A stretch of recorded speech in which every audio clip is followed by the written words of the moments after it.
What's up, Dorksiders? I'm Nick Comics, and this is the Dork Side of the Nerd Hot Minute.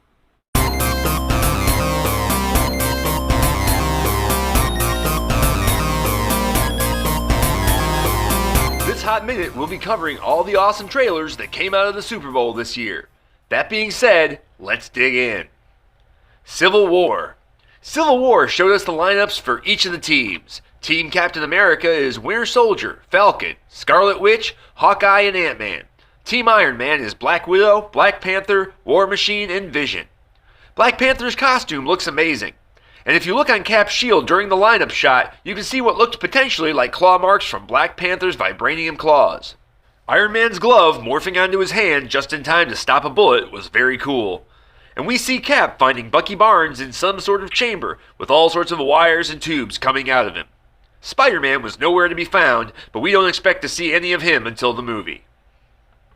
Batman vs. Superman. Batman vs. Superman had 2 Super Bowl spots, both of which partnered with Turkish Airlines and were filmed in a way that didn't feel as much like a trailer for a superhero movie as it did like an airline commercial urging a trip to Gotham City or Metropolis. It's very refreshing to see out-of-the-box marketing like this. Although both Bruce Wayne and Lex Luthor appear in the commercials, inviting you to visit their respective cities, the real stars of these TV spots were the locations. First and foremost, it sets up that Gotham City and Metropolis are neighboring cities, which will be an important plot point, I'm sure. While showing us Gotham, we get to see Ace Chemicals, which birthed the Joker.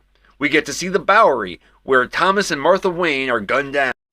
And we get to see the historic Gotham Opera House, where in many of the origin stories for Batman is where the Wayne family was leaving the night they were murdered. Metropolis shows us locations like the Daily Planet, the Metropolis Museum of Modern Art, which probably hosts the first meeting of Bruce Wayne and Clark Kent, and a newly constructed LexCorp building.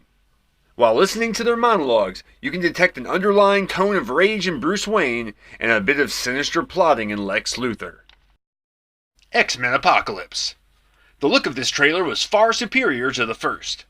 Olivia Munn's Psylocke reveal was wonderful as her costume design looks to be the closest to the costume from the comics.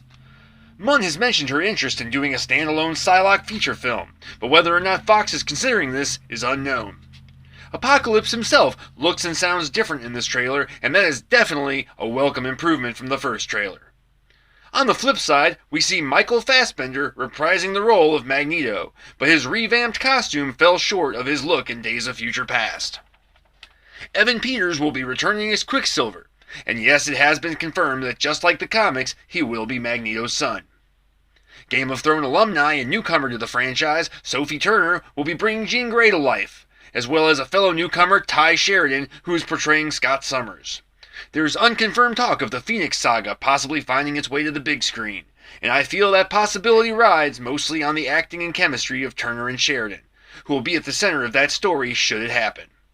We also get a glimpse of a gigantic apocalypse, and Angel and Nightcrawler going toe-to-toe in what looks like a confrontation.